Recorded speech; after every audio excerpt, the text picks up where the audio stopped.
એક માણસ 37 મિનિટમાં 1107 મીટર, 27 મિનિટમાં 2064 મીટર અને 31 મિનિટમાં 1959 મીટર ચાલે છે. તો સમગ્ર મુસાફરી માટે તેને સરેરાશ ઝડપ કેટલી થશે એ આપણે મીટર પ્રતિ મિનિટમાં શોધવાનું છે. તો સામાન્ય રીતે જ્યારે પણ 2 થી 3 અંતર આપેલા હોય અને સમય આપેલા હોય તેની ગણતરી કરવાની હોય તો કુલ અંતર એટલે કે બધા અંતરોનો શું કરવાનો સરવાળો અને તે સમય અંતર કાપવા માટે જેટલો કુલ સમય લાગેલો હોય ક્યાં આવશે છેદમાં. તો આપણે શું કરીશું બધા અંતરોનો સરવાળો. તો સરવાળો શું થશે 9 6 13 13 ને 7 20 0 વધી આવી 2 2 ને 5 7 7 ને 6 13 13 ને 0 એટલે 13 નો 3 અને વધી આવી 1 1 ને 9 10 10 ને 0 અને 1 11 11 નો એકડો વધી આવી 1 1 ને 1 2 2 ને 2 4 4 ને 1 5 એટલે 5130 અંતરનો સરવાળો કેટલો આપણને મળશે 5130.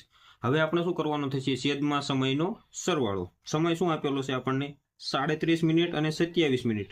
37 અને 27 કેટલા થશે 40 40 ને 20 60 60 ને 4 64 64 ને 1 65 65 ને 30 કેટલા થશે 70 80 અને 90 ને 95. તો આપણને સમયનો સરવાળો કેટલો મળશે 95 મિનિટ એટલે મીટર પ્રતિ મિનિટ. હવે આનું સાદું રૂપ આપશું એટલે આપણને જવાબ મળી જશે. અહીંયા જોઈએ તો 4 ઓપ્શન કેવા આપેલા છે એકમના અંક અલગ અલગ છે અને એક વસ્તુ જોઈએ તો પણ આપણને ખ્યાલ આવી જાય કે 5 ને 1 6 6 ને 3 9 એટલે કે 9 ના ગુણાંક વાળો આપણને જવાબ મળશે જે માત્ર ઓપ્શન નંબર બી એકમાં 5 અને 4 9માં જોવા મળે છે. બાકી અહીંયા જુઓ 5 ને 2 7 5 ને 6 11 5 ને 8 13 એક પણ 9 ના ગુણાંક વાળો છે નહીં. તો ડાયરેક્ટ જવાબ પણ કહી શકીએ કે ઓપ્શન નંબર બી આપણો રાઈટ આન્સર થશે.